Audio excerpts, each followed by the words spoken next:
again. So this has to do now with your phase diagram. Now I'll be honest, I don't really understand what the heck is going on here. But there is a gist, there is an idea in all this nonsense. The basic idea is when you heat something up, when your hot and cold cycles, as a metal heats up, it's going to become much more fluid. It's going to be malleable. You might as well say that's like about this point here. Might as well say that's where it's gaining, it's gaining energy, and it's still, what do you call it? Elastic deformation. It's the same idea as a stress and strain curve, pretty much. The only main difference is the atomic characteristics of the thing. Obviously, when there's more heat, there's going to be more energy. Atoms are going to flow faster. It's like a catalyst, so to speak. If you're burning wood and you get a leaf blower or you get a lot of wind, it's going to make the embers and kindle. It's going to kindle the fire much faster compared to having no wind or no, I guess, ventilation, if you want to call it that. It's like doing a fireplace. You guys have ever had a fireplace like I do, but that's okay. But anyway, it's the same idea. And this particular table was found on a government website. I think it was called the NIM model. And it was SS05. Yeah, so this NIM model, it's a table out of like a 20 or 30-year-old textbook. And they don't really change that much. It's like thermodynamics. Once you have your data tables, and you know when, like for example, titanium is gonna melt, let's say, or when it's gonna bend.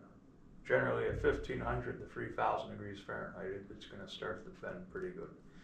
It's like a bridge. If you're welding something, let's say stick weld. Yeah, not really stick weld. It's kind of thin. If you're doing a stick weld, and let's say you got a car frame, and that's your frame. And let's say like this part here is bad, like rust, like salt. The entire point, all you're doing when you're welding, you're heating this area up. You're applying force in this direction. You're covering like a layer.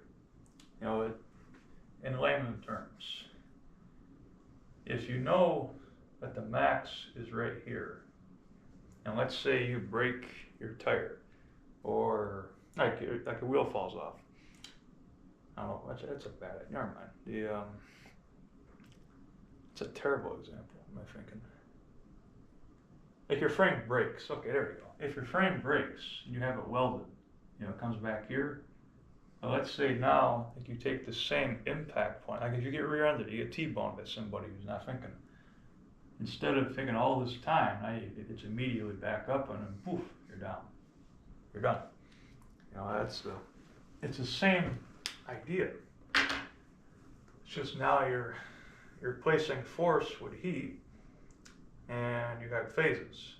If you heat up metal hot and long enough, it will eventually oxidize and become a gas.